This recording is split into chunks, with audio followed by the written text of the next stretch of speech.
Hello, this is question number 14 from the practice pack for exam 2, Math 154 practice pack from 2013 fall.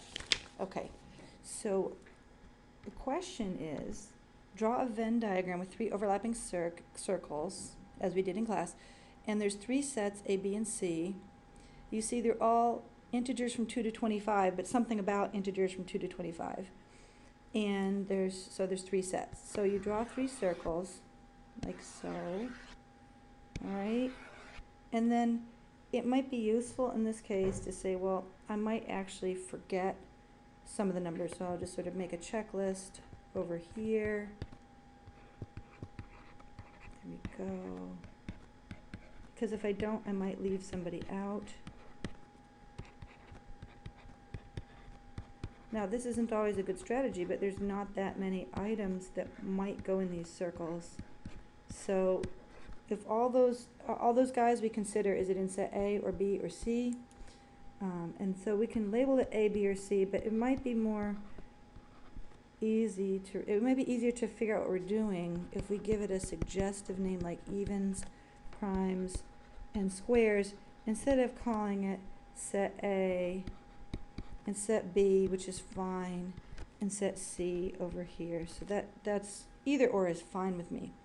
Now, you see these different areas here.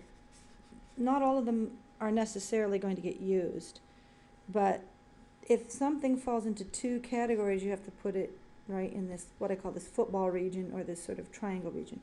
So what about 2? 2 is not a square, but it's even and prime, so we put it in there. Well, you know what? We know there's only that one single even prime number, so we can just stick it right there. We don't need to save space. Okay. Now what? Oh, what about perfect squares? Let me just look. I have a perfect square here, a perfect square here, and I have one here and here. So I have 2 squared, 3 squared, 4 squared, and 5 squared right over here. Okay, so where do they go? The perfect squares are either even or they're not, but they're never prime. They're never over here. So they're either going to be square and even will go here, and square and odd will go here. So let's put those guys in.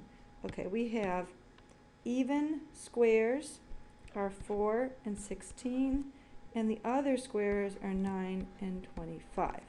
Okay, but the squares are definitely not going to be prime. Okay, so those guys are out. Now, what about prime numbers? We've got the one even prime number, so right over here is where the rest of those guys are going to go. Any other primes are going to be odd, so they're not even. Primes are definitely not square, so they have to go over here. All right, so let's find the other prime numbers. So 3, 5, 7, 13, 19, and 23. Let's double check. Does everything else have a factor? Oops, 11, I missed 11. So 6 has a factor, these 8 of most of these even guys. Okay, 3 times 5 is 15. Whoops, we missed 17. 18 has factors, 20 has factors, 21, 22, and 24. So I've underlined all the prime numbers, so now I just go ahead and copy them. 3, 5, 7, 11, 13, 17, 19, and 23. I can cross those guys out safely. Okay, now, are there any primes that are squared? No, I just absolutely know this thing is always going to be empty no matter what set of numbers I had. So I may as well I can put no, or I could leave it blank, but that's just to remind me that I'm done. I don't have to worry about that. Now, anything else that's even, the even primes are finished and the even squares are finished, so any other even numbers go here. 6, 10, 12, 14, 16 is taken care of, 18, 20, 22, and 24, and let's just cross them out. 6, 8, 10, 12, 14, 18, 20, 22, 24, and what do we have left? 15 is not even, it is not prime, and it is not square. Okay, so it's okay. 21 is not even, is not prime, and is not square. Okay, cross that out. Now, I'm just going to get rid of this because I can. Okay.